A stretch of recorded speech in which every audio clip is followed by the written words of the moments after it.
No. Clerk, I'm done. I'm not asking. Great stories in the news. Thanks, Gary. There's another one fantastic there afterwards. Yes, thank you. Thanks. All right, good evening, everybody. We'll call the meeting of the Wenham Select Board to order at 6:30 on September 9th, 2025. And being very well projected here. Present this evening are Peter Clay, Karen Anger, Gary Cheeseman, and Ben Timon for Select Board members. And the first item on the agenda is public input. This is for any matters on which members of the public would wish to comment that are not otherwise on the agenda. And we limit each person to 2 minutes and a total of 10 minutes. Are there any people here in the hall who would like to make a public comment? And there was a constituent earlier, but she's gone. All right, and is there anyone online? No. There's any. Okay. All right, hearing no public comment, that brings us to Town Administrator's update. Yep. Steve? Thank you, Mr. Chair. First, for my updates, I just have a couple updates regarding some questions that were raised by the board last time, one being a specific planter safety at Cherry and Main Street. So we did have the police go out and do a safety check on all the planters. The Garden Club did plant some new plants this year that grew much taller than anticipated. And we, or at least the police determined that a 48-inch overall height would be appropriate. So all the plants in town should have now been trimmed down to the 48 inches, and we'll continue to monitor that. Peter, you were curious about the cedar and cherry and cedar and Topsfield, Rhode Island. You probably noticed by now that they were being rebuilt, and that's why the planter boxes were removed. One had to be removed a little bit earlier because it was hit by a car and demolished, and the DPW has to build a new one. But those islands have been replaced and look much better, along with the Arbor Street paving. And then we did go out and drive the Grapevine Road between 22 and Gordon College, and as we discussed, we located where an additional 25-mile-an-hour sign should be placed. It was done that afternoon. Was it? Okay. Yeah. All right, good. Yeah, so Rich said they'd go out and take care of that right away. Perfect. So we sold, I know we've been talking about the town auctioned one of its first properties off in a long time on Pleasant Street. And it was sold for $26,400 plus fees. There was only one bidder. It was the individual that had expressed interest in the parcel originally. So that parcel has been disposed of, and we're working through the paperwork now with the new owner. 1A is definitely starting to gain traction. We're in a couple of meetings. We have a standing weekly meeting with DOT, and right now they are finalizing the easements and takings. Temporary easements and any permanent takings that need to happen for the project to take place. So we're anticipating the final plans. We know generally what needs to be done, but we're anticipating the final plans to be delivered to the town within the next week or two, at which point we'll start contacting landowners. Luckily, the only permanent taking, from what we can tell, is only a small sliver of land out near the corner of the fire station, and it's town-owned land, so that should not be a problem. The rest are temporary easements that are needed for construction of the way and the improvement. So those involve 7 to 10 private landowners. So we'll be reaching out to them once we know, to try to work through securing those temporary easements, and it will be something that needs to be on this April's town meeting for the taking process. And there are a couple of encroachments that we're working through, and hopefully they'll be able to work around that, being like stone walls, fencing. There's actually one garage that they believe is an encroachment into the public right-of-way of the state road. And then finally, the fiber ring, we did the switch over on the 4th, so Friday, or the night between Thursday and Friday, sometime early in the morning. They switched over, so we've now disbanded the physical server at the police station, and the town is fully operational on the virtual server that's physically located in Danvers, but we have a virtual environment created over there, and we are now networking through the newly installed fiber ring that connects all the buildings, and then ties into the North Shore Collaborative's fiber loop that connects a number of communities here up on the North Shore that do their IT through the town of Danvers. So that's a pretty big milestone. We're still, some anticipated problems popped up, which seems to always be the case with IT, but nothing really major. We're working through those. You might have noticed a little hiccup in your emails on Friday morning, but that was ironed out by before noontime. Is that when you guys were sending us the test? No, that was a select board, the select board, I don't know, lack of a better word, select board wide email. So if somebody emails, and we put it up, it's called selectboard@wenhamma.gov. So if somebody emails that, it comes to all the select board members, plus myself, Joe, and Michelle. It's kind of as like a catch-all. So if they don't know who to email, they can email everybody. And we had gone live and tested it, but what came to light was that from we could tell, Yahoo and Gmail did not, for whatever reason, deliver. So they had to change some settings in the background, but it's since been tested, and now it's live and works with Gmail and all the other email domains. And that is all I have for updates tonight. Steve, can you give us a quick update for the miles per hour and speed zones? Sure. So that, still that was last week. It's completely, the town has completed the town-wide movement from, all 25 miles an hour unless otherwise posted, with the exceptions to Topsfield Road and 22, which we have applied, which are still, although we are on the hook for maintenance of those roads, the state still has control over the speed limits. So we have filed the application and are currently working with the state. They've requested additional information such as like speed trap data, pullovers, citations, things like that. So we're working with the state, trying to get them the information they need so they can make a determination as to what we can do with the speed limits on those two roads. 1A is completely off the table. That is strictly governed by the state, and we won't be able to make any changes there. Steve, did you want to update on? Oh, yeah, and then kind of extension of mine, but Joe has a number of personnel updates that I wanted him to go over with the board tonight. All right. Thank you, Steve and Mr. Chairman. I wrote up a quick update on the hiring we've done over the course of the summer. So Wenham made several exciting hires over the summer and early fall, and I'm pleased to officially welcome these new additions to our team. First, we welcome our new permitting coordinator, Maggie Baldwin. Maggie earned a Bachelor of Science degree in Criminal Justice from SUNY Empire State College in Saratoga Springs, New York. She previously served for many years as a federal employee with the U.S. Securities and Exchange Commission, Office of the Secretary. Since joining us, Maggie has hit the ground running, providing valuable support to both the building and health departments as they navigate various permit applications. Thanks to the building inspector, Rich Maloney, for serving on the interview panel with me. Next, we're excited to welcome Nicole Dickerson as our new assessing clerk, data collector. Nicole holds a Bachelor of Fine Arts degree from UMass Amherst.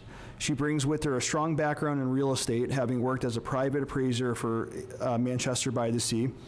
As a certified residential real estate appraiser, Nicole brings a particularly valuable skill set to the assessor's department.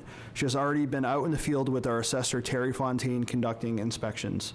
Many thanks to Terry and Board of Assessors Chair John Bucco for serving on the interview panel with me. We're also pleased to welcome Stephanie Kazabian to the Council on Aging as our new administrative assistant. Stephanie recently accepted the town's offer and is expected to begin work in the coming weeks.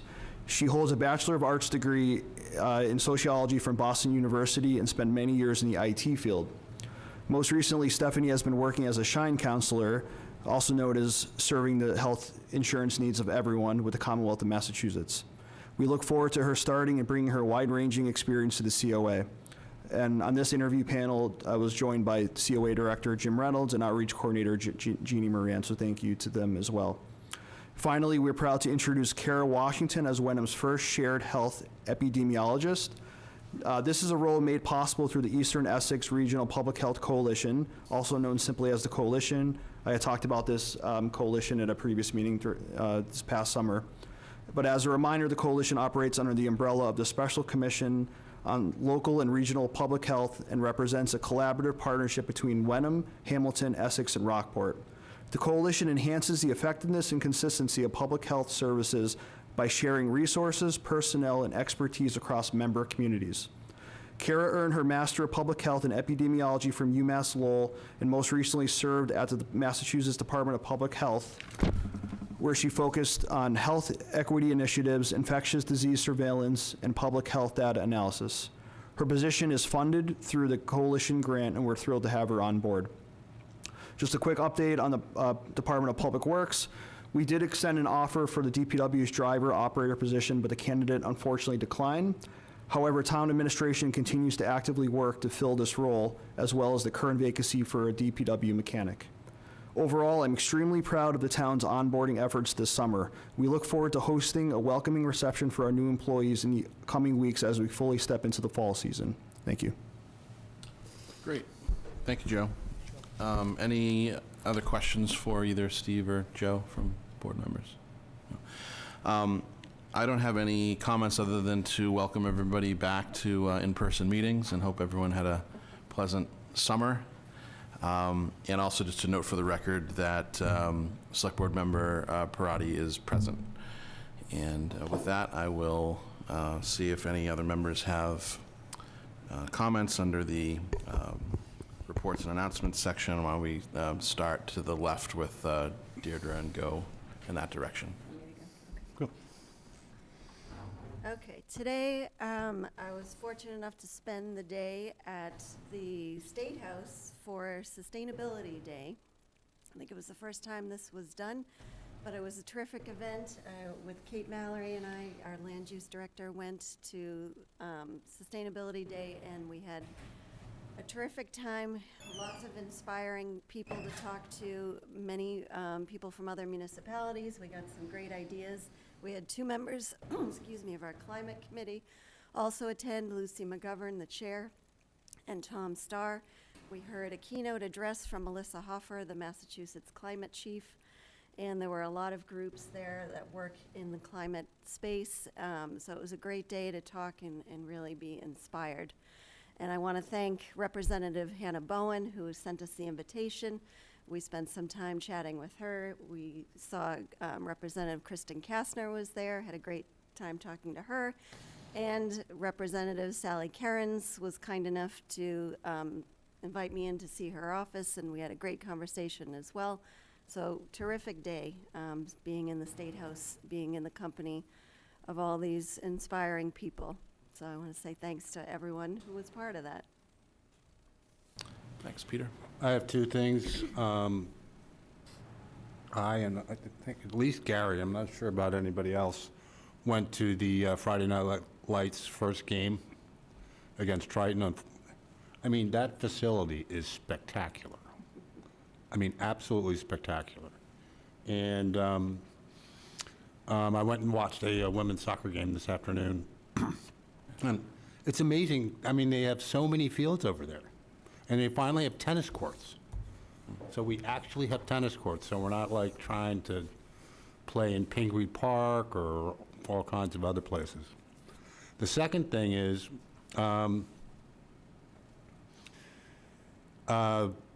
garden next to the regional school offices and School Street, they did an absolutely fabulous job with that. If you had to just drive by and take a look, it's amazing. Yeah, our contractor did a great job. Yeah, you've seen it. Oh, yeah. Yeah, of course. Yeah. Yes. Yeah, they did, compared to what it looked like before, which was just overgrown scruff, now it's beautiful. That's it. Nothing for me. Okay, Gary? Nothing? Okay. Actually, I Yes. forgot some. Yeah, thanks for mentioning the garden. Yes, Kate and I did the proposal to do that garden over again, and our contractor, Win Mulray, did a terrific job. Obviously, the plants need time to settle and grow in, and we still have finishing touches to do, but I think overall, he's done a terrific job. Excited to finally see that project come to fruition.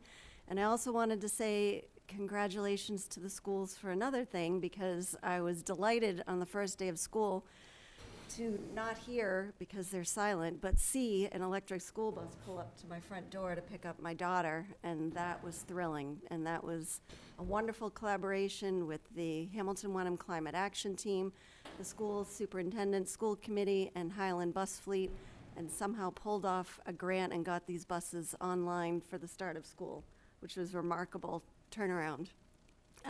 So I was thrilled. The only problem is you can't hear the bus coming, so you have to watch for it because it's so quiet. But tremendous progress. All right, thanks very much. That moves us to item B on the agenda, under new business, potential vote to approve the issuance and details of a loan from the Massachusetts Clean Water Trust and sign related interim loan note closing documents.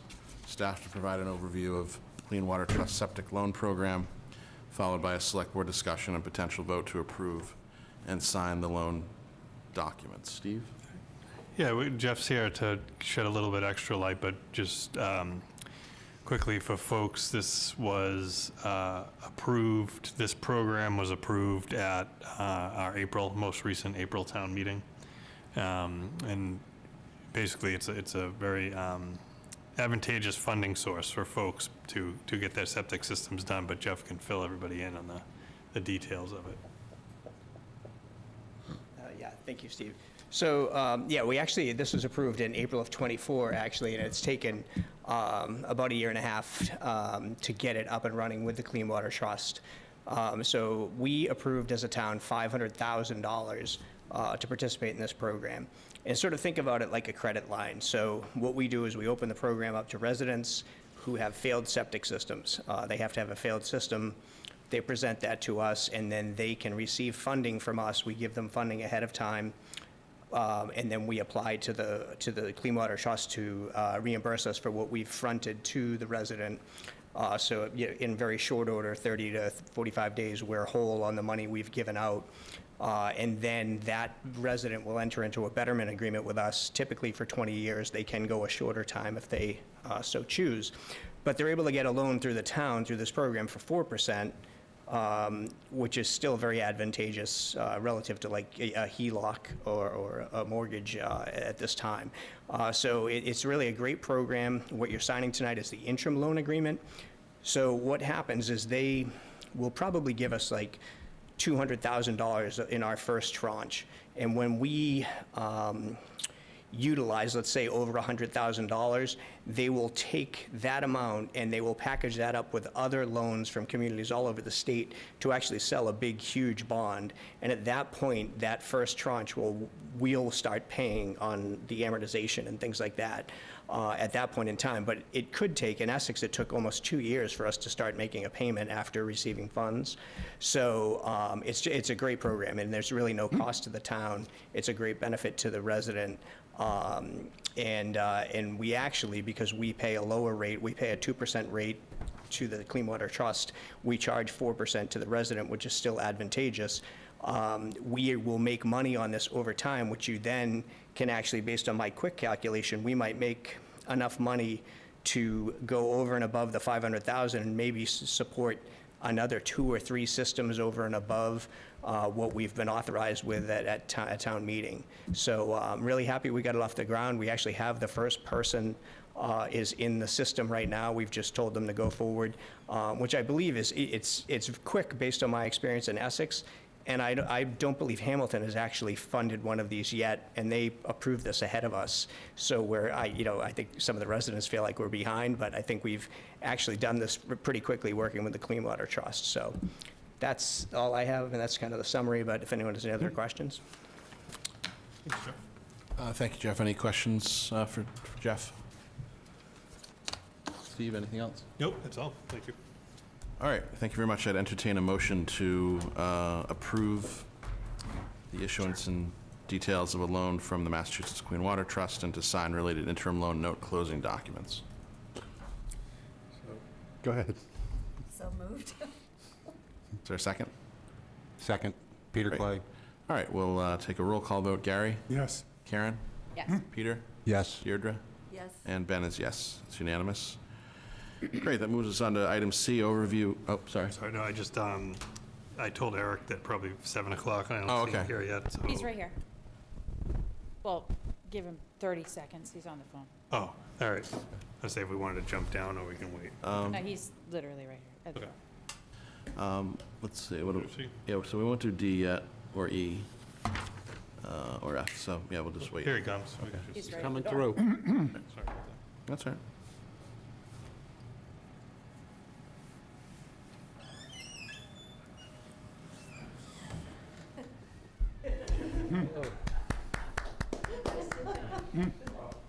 Nice field, buddy.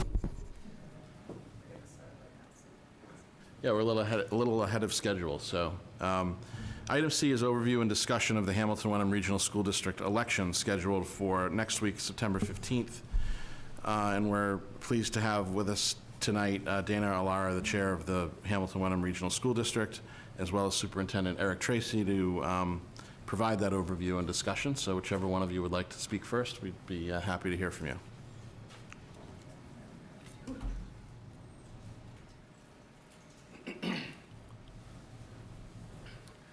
I'm a little bit limited as a paid employee, and we're running the actual election, so I may pass the baton to Dana on some questions, but we are all set for September 15th.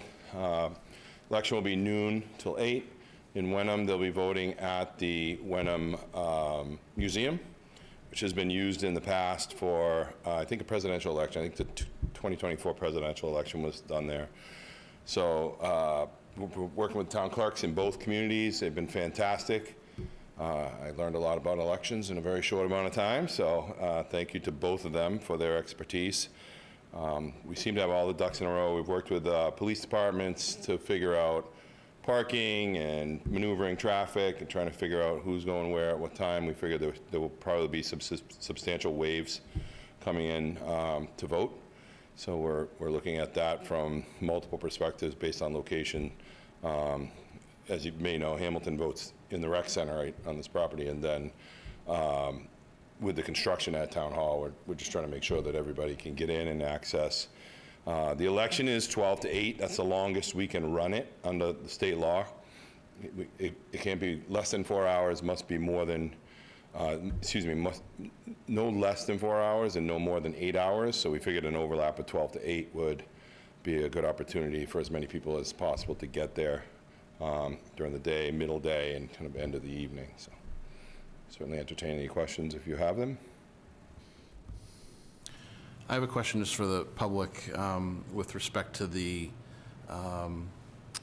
approval standard. So it's a majority vote of the combined votes of Hamilton and Wenham voters that would pass it, is that right? Correct. That's the difference between this type of an election versus the town-wide election. It'll be the majority of both combined, both Hamilton and Wenham. If one's less and one's more, and they turn out more, then that's the ultimate is really the combination of both.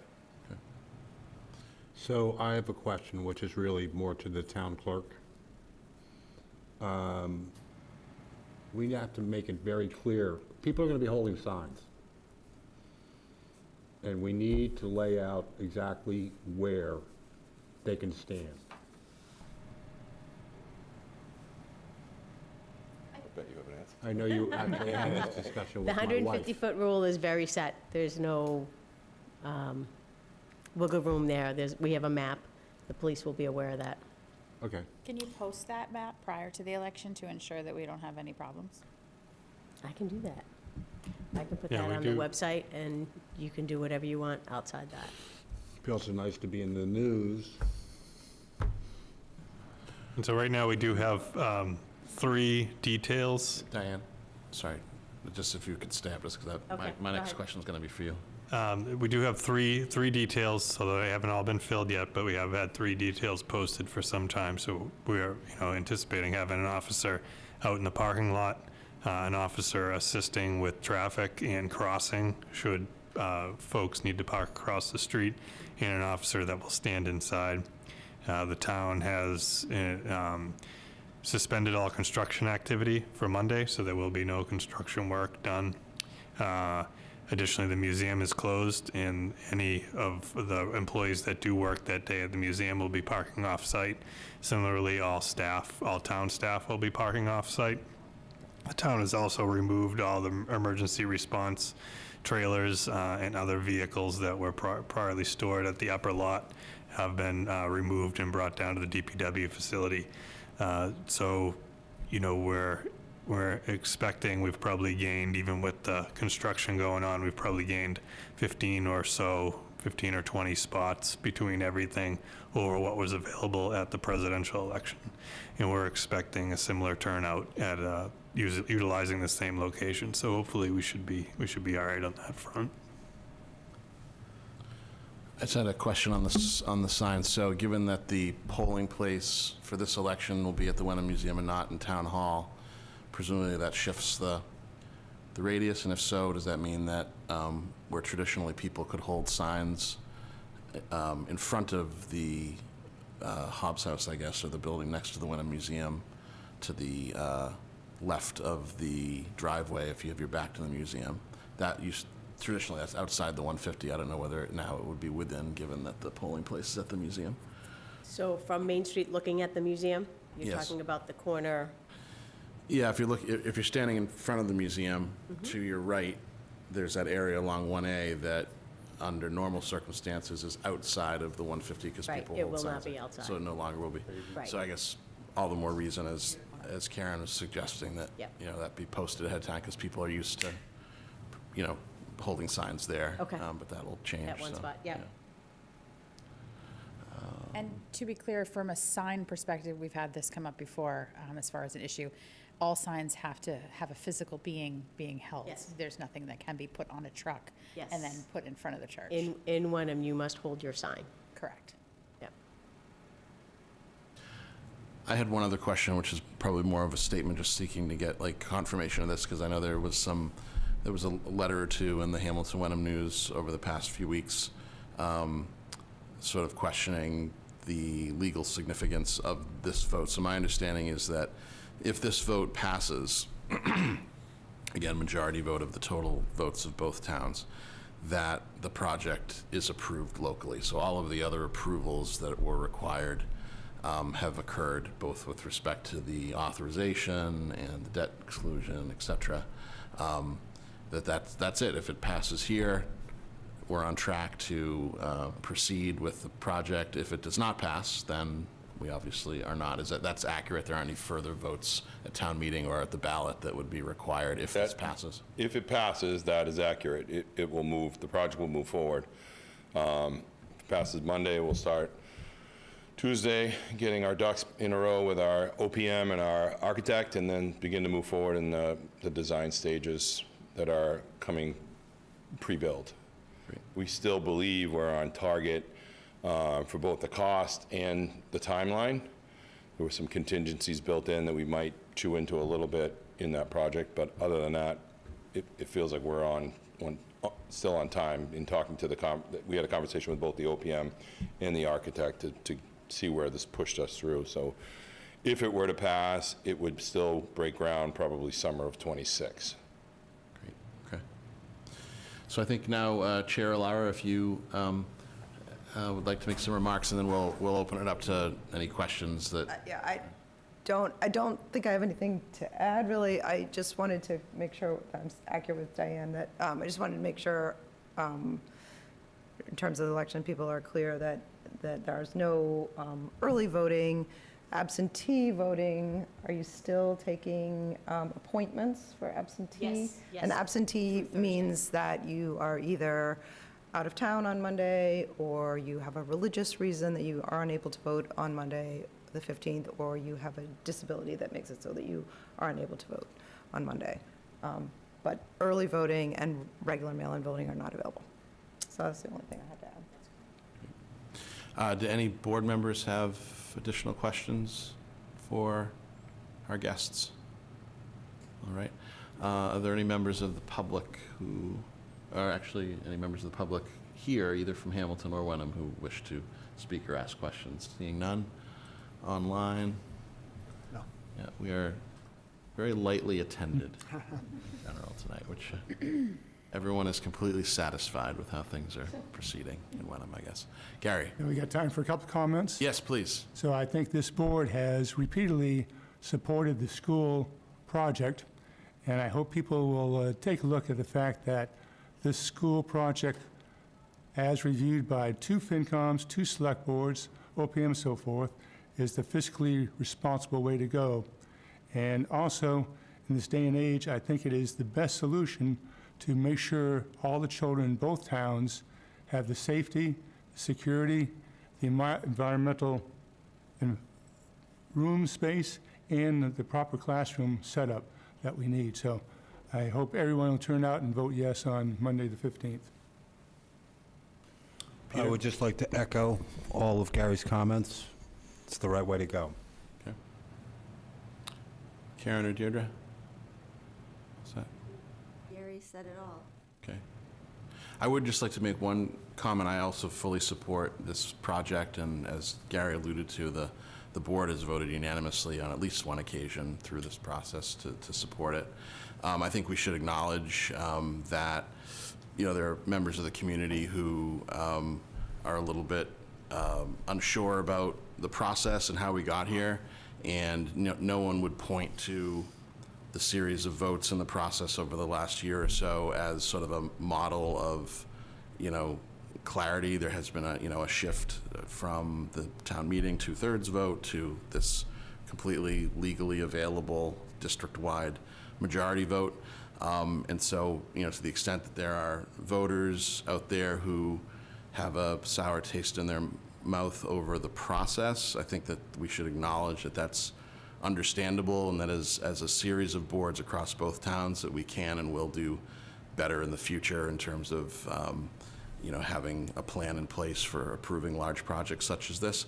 But I would also say that I think looking at the substance of the matter, as some of my colleagues have commented, that it's the right thing for the students of Hamilton Wenham, both today's elementary school students and tomorrow.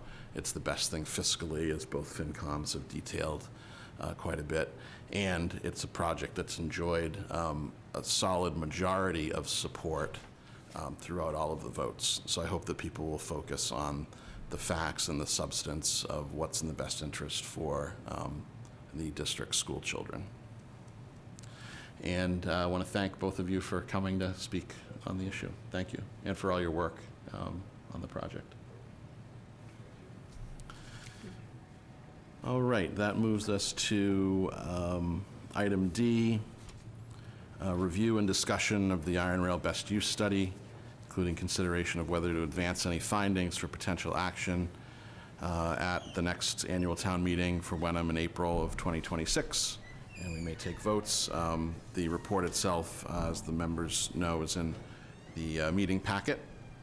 And Steve, do you want to Yeah, sure. pick it up? Yep, thank you. Michelle, if you could just jump to page 85 on the PDF.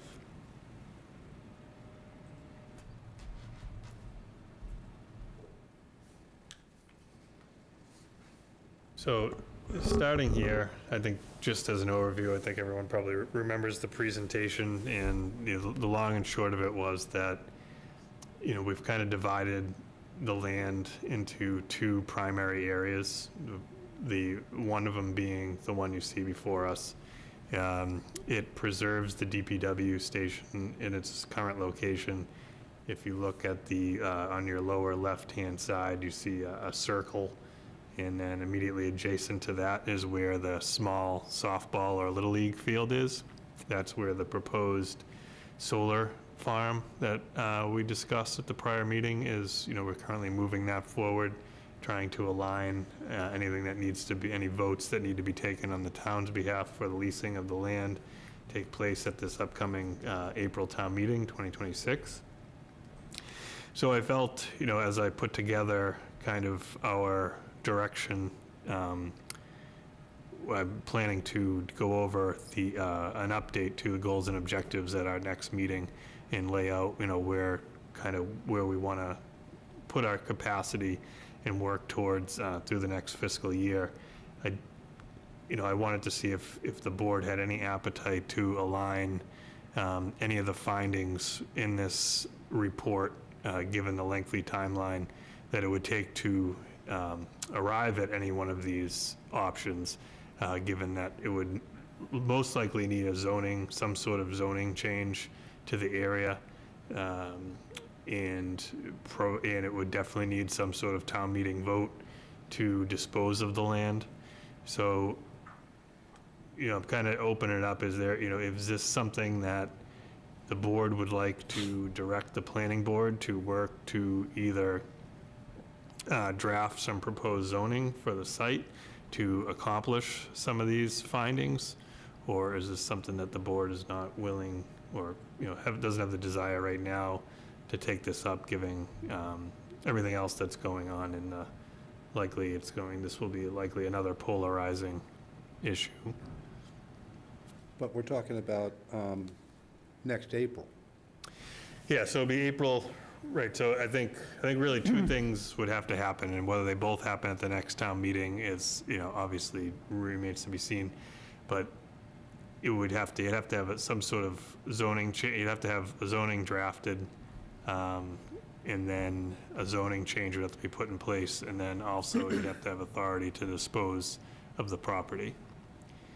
Yeah, if that's the direction that the town is leaning. I think that the financial overview showed that, there's significant amount of deferred capital down there that, we can continue to limp along for a number of years, several years probably, but at some point, kind of that bill is going to come due, and there is going to be significant capital needs that need to be addressed down there, which will likely trigger ADA compliance, which, is in the tune of the millions of dollars that will have to be put into that building. Something that we do generate revenue on, probably $125,000 a year. However, that would be quickly eliminated into the negatives with any sort of debt service to fund the capital improvements. In any one of these scenarios that were presented in the report, and we can go through them if you want tonight or another time, is even the lowest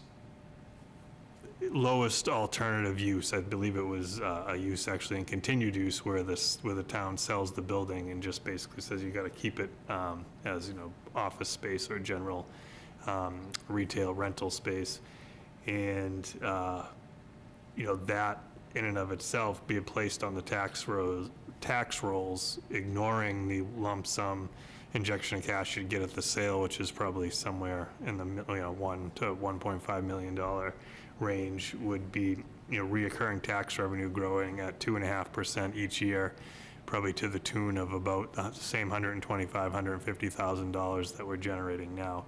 So it would certainly replace the cash, and it would relieve the town of any the management of the property, because right now we're the landlords and property managers. We have a relatively active Iron Rail Committee who won't be there forever, that wants to deal with the tenants and the tenants' complaints and things like that. And the DPW has always been good about remedying, a leaky faucet or a clogged toilet or, whatever. We are the landlords. So to, kind of remove ourselves from the property management business, replace any revenue that would be lost by, not renting the building, would be replaced in entirety plus some, and save the taxpayers money in the capital improvements over the long term.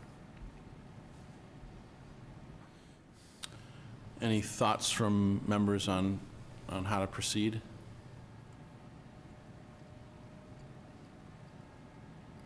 I have a few, but I'll open it up to, okay. So. I'll go then. Yeah, please.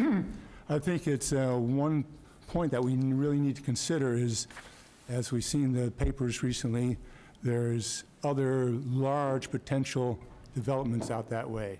So I think we do need to move forward with this, because I think we want to be first to market rather than Johnny-come-lately after the demand for senior housing or whatever way we go is satisfied by the potential other three developments. Any other comments? Deirdre?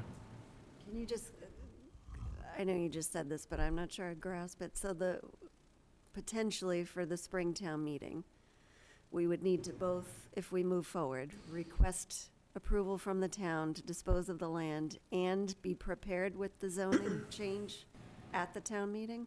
Both? Yeah, Ideally. yes, correct. But we could ask the planning board to do that.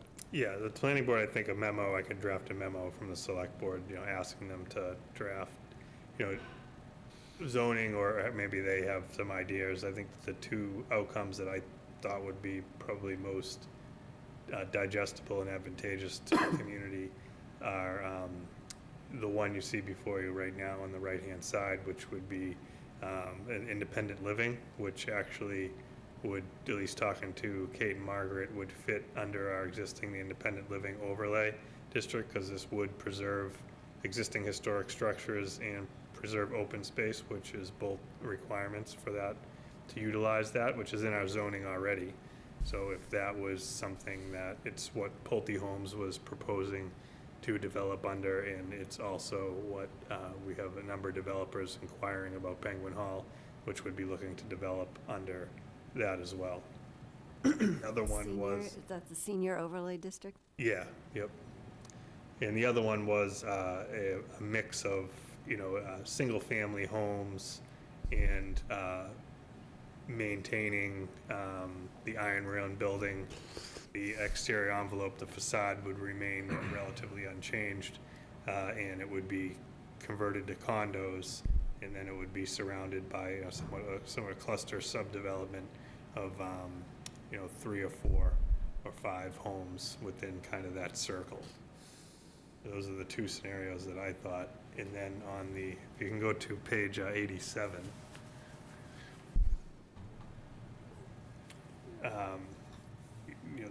This one, again, it would require, so this is moving off of the site, the residential site that seemed to be the most advantageous alternative use was residential of some type.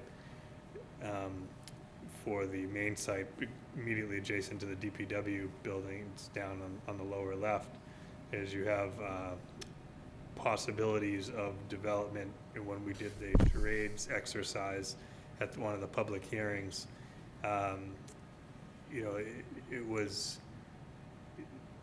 the redevelopment was met with some resistance, but generally a lot of folks were on board with the idea of developing it if it continued to align with the athletic nature of the soccer fields, right? I think we heard overwhelmingly from the public that they did not want the soccer fields to go.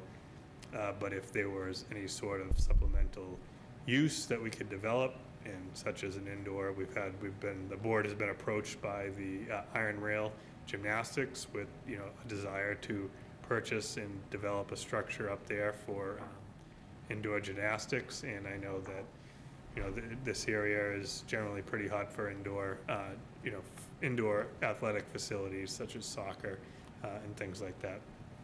So there is space up there. It is upland and developable, and I don't know if the board would, we would take this all on at once or try to do, kind of chunk it up, start the process of what needs to take place, subdivide it, work on one, and then move to pivot and start working on the other one. I've walked up there like 4 or 5 times. Am I the only one? Only one what? So where the indoor soccer facility is, that's all woods currently. Yes. And the interesting thing about it is that as you move this way, it's all trees.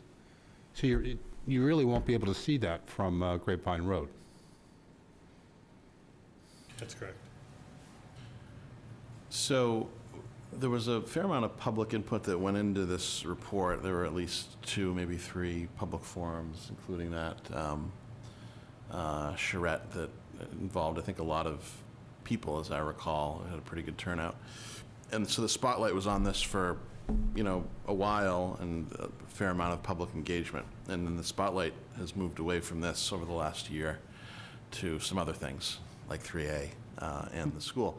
So my feeling is that it would be appropriate to try to re-engage the public, not to redo anything at all, but to have a public forum that we would lead, but the planning board and the Iron Rail Commission, could co-host it with us, where the report would be either presented or, forgive me, maybe represented. I don't know if there's been a public forum actually presenting the final report, but even if there was already, we would do it again. And to just get people's feedback. So that would require, a fair amount of advertisement, which we could do through social media and so on, but perhaps like towards the end of October, early November, or something like that, have a public forum, try to get people back involved, remind them of the findings and of what people expressed the last time. And then maybe go from there. That would set up a situation where we as a board could meet and maybe identify those findings that we would want to prioritize and support, and then figure out the extent to which the planning board would need to play an active role, which they would, but the timing of that. So I sort of feel, and I certainly echo your comments, Gary, that we should, move on this sooner rather than later, and we definitely don't want to sort of shelve it, given all the resources and public input that went into it. So I don't know how members feel about that. I think what you've mentioned, what you said is smart. We should get this thing going. Yeah. And have a public forum, perhaps. Yeah. Deirdre? I'm just not sure. Yes, so first of all, yes, I agree. Mhm. I think that is a great idea. I guess I'm leaning towards we, as a select board, should perhaps have a recommendation of where we think we want to go with this, so that people can respond to where we're trying to go, rather than trying to pick and choose at that meeting which elements. I feel like it would be maybe a straighter pathway to know where we stand, hear the response if we need to adjust. Suggestion. Yeah, that makes sense to me. I mean, I think we could schedule, or at least have a tentative idea for when we'd want to do the forum, and then have 1 or 2 agenda, have this on meeting agenda once or twice before that, so we could do exactly as you say, at least have some maybe preliminary recommendations based on the findings or priorities that we would suggest, so that it's not just kind of a, unguided forum. So that makes sense, a lot of sense to me. Any other comments? Agree? Makes sense. Okay. All right. So maybe we can sort of work towards that, of looking at some dates, public forum dates, late October, early November, coordinating with the Iron Rail Commission, Planning Board on dates and like a concept, and then probably not for this next select board meeting, but maybe the one after that. Or we could do it for the next one, where we would begin basically having the kind of substantive discussion that Deirdre just mentioned. Okay, works. Has the Iron Rail Commission discussed the report themselves? Do they have? Yeah, I mean, well, we did have, we had the public hearing with oh my God, what's the name of the group? Dodson Flinker. Dodson and Flinker came in and presented the final report. So, they've, the report's been delivered to them, and they've had, I believe, some deliberations on it in a public meeting. But I think it's, before it collects too much dust, I think it's good to just keep it moving. They are actually meeting tonight, the Iron Rail are Commission, they? on the Okay. property to discuss their good. findings as well. Oh, all right, good. Yeah. Okay. So, but I told the chair that eventually you might have a joint meeting, Awesome. perhaps with the Yep, select board. Yeah. perfect. Thanks, Joe. Great. All right, I think that moves us to the next agenda item, which is discussion of Gordon College's response to the Select Board's request for an informal meeting, including exploration of opportunities for collaboration and general areas of interest. Votes may be taken. Steve, you want to update us on what the Gordon College response was? Sure. Gordon College responded, Mike Hammond, their president, responded to the select board's letter requesting an informal meeting to discuss, two organizations, relationship and, ways to collaborate and share resources in the future. And he got back to us and, was, would be very happy to host an informal meeting at Gordon College, host a luncheon, any staff and board members that are interested, more than happy to have us over and collaborate and discuss. So I wanted to put this agenda, Ben and I want to put this on the agenda so that, I think that the way, at least the way I envision it probably working out the best would be allowing me to pull together a working group. Interest in being in the working group could be voiced tonight, and a way to, given the informal nature of the meeting, a way to not have to have the meeting. If the board formally appoints members to participate in the meeting, it becomes a subcommittee and has to be held to OML, open meeting law standards. So that means a public meeting. If I call a working group, we can continue its informal nature. So I thought, tonight if we could talk about who would be interested in being on in the working group, and then also discuss, we can bring this back to next time, but discuss points of collaboration, messaging that the board as a whole wants to get across, and discussion and things like that. So the individuals that do participate in the informal meeting can deliver, the sentiments of the board as a whole. How many members can or should be in the working group of the 5? No more than 2. Okay. So if it's not if it were two but not in a working group, even though that's not a quorum, it is treated as a subcommittee and it would need to be posted as a public meeting. Yep. If you have a working group, it's as you explained, those things wouldn't be required, but you can't have a quorum. You can only That's have right. 2 of 5. Okay. So are there any, just on that piece of things, does anyone want to discuss pros and cons of working group model, which would not require a posted public meeting, versus another model, which would? Does anybody have any issues or concerns with the working group non-public posted model? I like the working group. Okay. All right. So do I. So I think that we have a consensus, per your recommendation, Steve, that it be a working group. Then, so what's left to talk about either tonight or at the next meeting is who's interested in being in the working group, which would be the representatives of the select board, obviously, in this dialogue and a lunch meeting possibly that Steve would also be at, of course, with Gordon College leadership. And then there's a separate question of what are the board's objectives for this meeting or series of meetings with Gordon College. We've sort of laid out general concepts of that were put in the letter that was sent about more collaboration and trying to find, areas of common interest, and just to, strengthen the relationship between the institutions of the town, government, and Gordon College.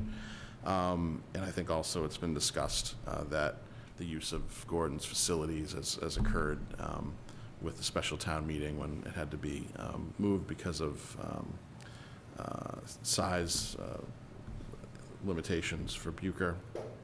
And there were some concerns that arose from some citizens about that issue and whether the town should be utilizing Gordon College, the facilities of a private religious college. So I guess all of those things are sort of in the mix, but probably we would want to either tonight or at a subsequent meeting, as Steve mentioned, think about, okay, what actually do we want to accomplish at this lunch meeting? So those seem to be kind of the two things to focus on. So why don't we talk about who would be interested in being in this working group and being the 2 representatives of the board in whatever discussions ensue. I will not be on the working group. Basically, I have siblings who, for many, many years, worked at Gordon College. They don't any longer, but I have enough of a family connection to the institution that I would just assume not participate in the working group. So who else would be interested in? I would be more than happy to do it. Okay, so we have Deirdre's interested, Peter's interested. So I was going to say I'm more than interested, being that this was initially my idea. Right, I know you brought up a couple of months ago that you wanted the president of Gordon College to come to a select board meeting. And we've had multiple conversations about that, so. What's I that? just wanted to point that out. Yeah, I mean, this was initiated because of some conversations that we had had regarding Gordon after the town meeting, and this was something that I brought to the table. So I just want to throw that out there. Yes, and does that mean that you would like to be in the working Yes, of group? course. Okay. Did you say yes? I did. All right. Okay. All right. Gary, are you? We got 3 volunteers. Okay. Okay. That's good. With the 3, I can make a determination as to who I want in my working group. Right, because the other piece to the working group is that it's an extension essentially of the town administrator Yeah, it's role, not and right. that's takes it out of OML. Okay, so there are 3 people who are interested in the working group, and you can select. All right, great. Do it right now, but Great. Just want to put and- together a group of select board members and staff and myself. okay. Yeah. Great. And then, does anyone want to talk tonight about objectives, or maybe that should be handled at a future meeting, especially once the working group representatives are picked? Then, that probably makes sense to, at that point, have those members kind of It does. lead the discussion. Great. All right, anything else on item E? All right. That moves us to item F, discussion and potential vote on a community project to designate 2 senior parking spaces at all major town locations, schools, parks, library, etc. The project includes a community-wide sticker design contest for kids, with the winning design distributed to seniors through the Hamilton and Wenham Councils on Aging. The goal is to foster intergenerational engagement and improve accessibility for older residents. Karen will provide a conceptual overview, and as the board saw, Karen put together a detailed proposal on this issue that is in the packet and that was sent to each of the members. So Karen, would you like to elaborate? Yeah, so what it comes down to is I had a brief meeting with Jim Reynolds at the new amazing fields, and there was a conversation of how do we really pull in the senior folks of the community to make sure that they're engaging and that they have ability to be able to attend a lot of the functions. There was concern about walkability, there was concern about parking. There is designated spots around town for handicap, but it's not specifically for seniors. And then the conversation escalated from there of if we were to ask for specific senior spots, which obviously would not be regulated by the police, this would be an honor system type of policing, but we had said that outside of the fields, where else would it be beneficial? And in order to really ensure that we have reached out and have the olive branch between the seniors and having them engage more with the children, that we would have them at all of the elementary schools, and then looking at what else would be beneficial, whether it be the library and then at Patton Park, which would also allow them to be able to attend other functions. And in the conversation with Jim, it was escalating to, all right, we have these 2 said parking spaces. How do we get people to know that there's a parking space for seniors, outside of the DPW putting a sign up that says senior parking only? How do we police it? Or how do we engage with it? And then the conversation was, well, if we're looking for an intergenerational connection, then why don't we have the kids involved? And so it really came down to us just brainstorming what it is that we would do with that. But the overarching, outside of the stickers and the kids involved and picking up a sticker, it was really to ensure that the seniors in town had a place from a parking perspective to be able to attend some of these events safely. And looking at the amount of people that have attended, not only the football game Friday, I attended a field hockey game, I think it was Thursday, and there's a lot of people that are attending, and those parking lots get filled pretty quickly. The flip side of that is understanding, no, police are not gonna actually ticket for this, and that it doesn't necessarily have to be senior parking for just necessarily Wenham residents. Obviously, grandparents from opposing teams are more than welcome to take the spots. But this is something that we wanted to be able to allow folks from the COA to participate in. It seems like a easy win. Yeah, that sounds like a great idea. So were you envisioning, when I work with timing through Rich and his folks in funding too of the signage, are you thinking like like maybe a spray paint on the, I don't know, like you get a stencil that says senior parking and then you paint the spot, or are you thinking like standing We were thinking signs? standing signs, yeah. Why don't you have Kate? Kate is our ultimate signage person. And what it came down to is we said, how do we then bridge the gap between informing the seniors, and if the idea is really to bring the seniors to the children's events, how do we engage with them? So which is where the sticker idea came in. Have a contest, have Diane hold the contest at Town Hall, where hopefully parents come in, fill out their dog licenses as well as they're putting in their sticker information, and then the stickers can easily be made and handed out at the COA for fun that could be displayed on the dashboard. I just meant more for like funding, just thinking about as far as like operationally, who's gonna put up the signs?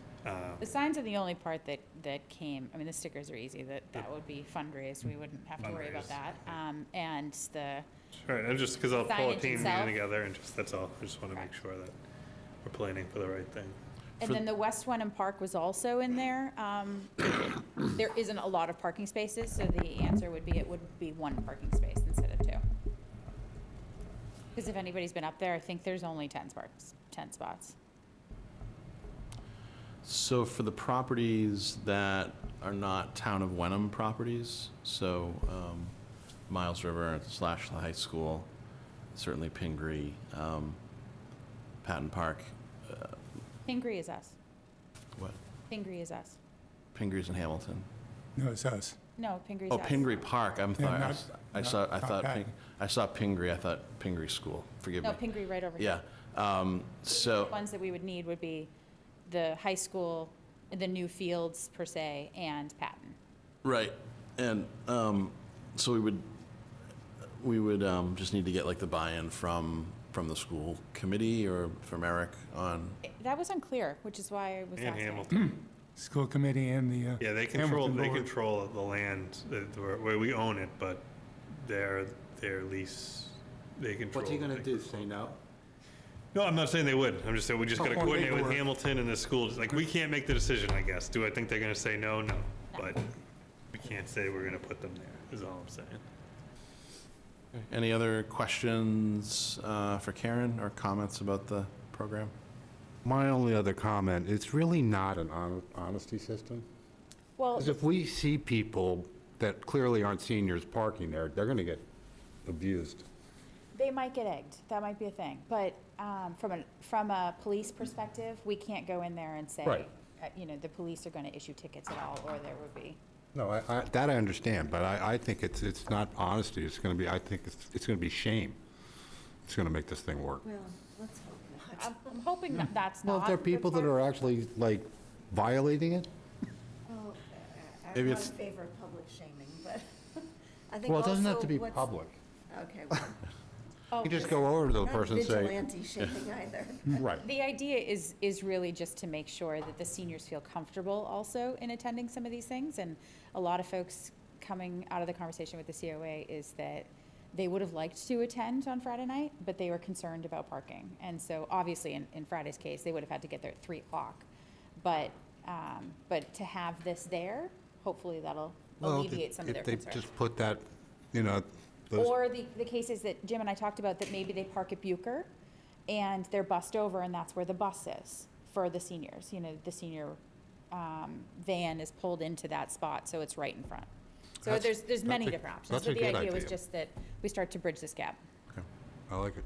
I think we do need to define what a senior is. I mean, I think it's 60 and over for senior centers to serve that population. But, you know. I thought it was either 65 or 68. But this is what I mean, so what's the definition? Because we don't want the wrong people being shamed first of all. It So won't be an perhaps AA Jim Reynolds can work on this a bit, flesh it out. and Yeah, we'll coordinate. talk to him. Yeah, we'll, So when I went to the football game, and they had a special price for seniors, and I said, so how do you qualify what a senior is? And the guy said, you're paying $4, which was the, the full amount. okay. Well, you should have felt good, you know. Gonna save $2. There you go, yeah. All right. You were gonna argue that you wanted to pay 6. All right, so I don't think there's no action, any further action or any action to take on this tonight, but Steve's going to The speak only to the action I people. believe is Steve is gonna follow up with DPW and figure out the signage. Right, and council and aging, I think, as well. for some Do we have to other present this details. to the select board at the Hamilton folks? Or can you take care of that? Yeah, I mean, we can, yeah, I'll bring it by Joe, I'll bring it to Joe and see what he wants to do. It's okay by me. What's Joe gonna say? All right, all done. Yeah, all set. All right, we have no old business, no further new business, and so at 7:37, I would entertain a motion to adjourn. Second. So moved. All right. Second? Second. All right, Deirdre, Yes. Peter, Yes. Karen, Yes. Gary, Yes. and Ben is yes. We're adjourned. Thanks, everybody.